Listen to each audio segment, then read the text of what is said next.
लोकाला वाटेल की येशू लय दयाळू आहे, येशू लय कृपाळू आहे आणि येशू लय ग्रेस देणारा आहे. नुसते मोबाईल देत येशू. इथं मोबाईल द्यायला तुमच्यासाठी येशूनं रक्त क्रूसावर वाहिलेलं नाही, तुम्हाला तारण देण्यासाठी येशूनं रक्त वाहिले. नुसत्या तुम्हाला कार देण्यासाठी येशूनं क्रूसावर खिळे टोकून घेतलं नाही.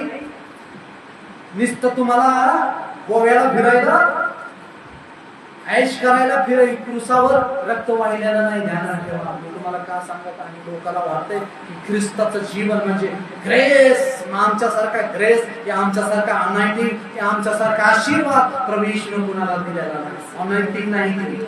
तुम्ही फसताय, तुम्ही वचनाचा अभ्यास करत नाही.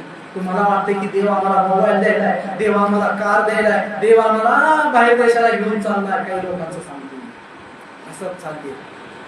याला ग्रेस म्हणत नाही, नरकाची भरती आहे. अरे देव देतो,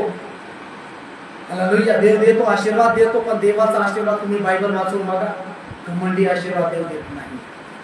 लोकाला कुशाकी दाखवणारा आशीर्वाद देत नाही.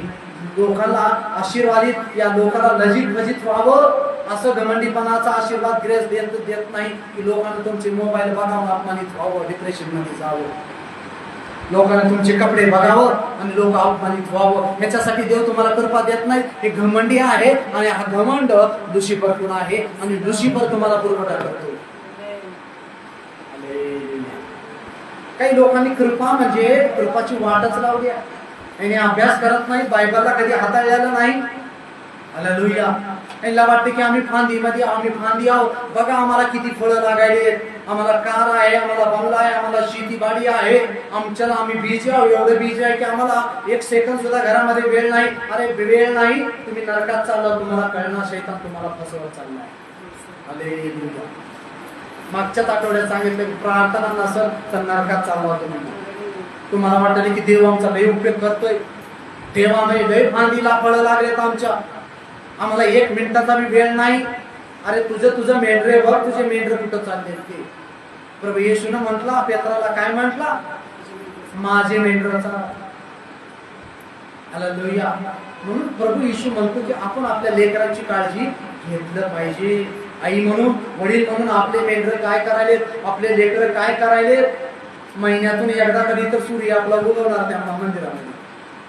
हालेलुया. हालेलुया. कुठं उगवणार, महिन्यातून. हालेलुया. मी तुम्हाला का सांगत आहे, फांदीचे काम मी तुम्हाला सांगत आहे. फलवंत फांदी आपल्याला बनायचे. आगी सोबत, सूर्यासोबत खेळू नका, सूर्य भस्म करून टाकतो. हालेलुया. म्हणून तिथं वेळ मागत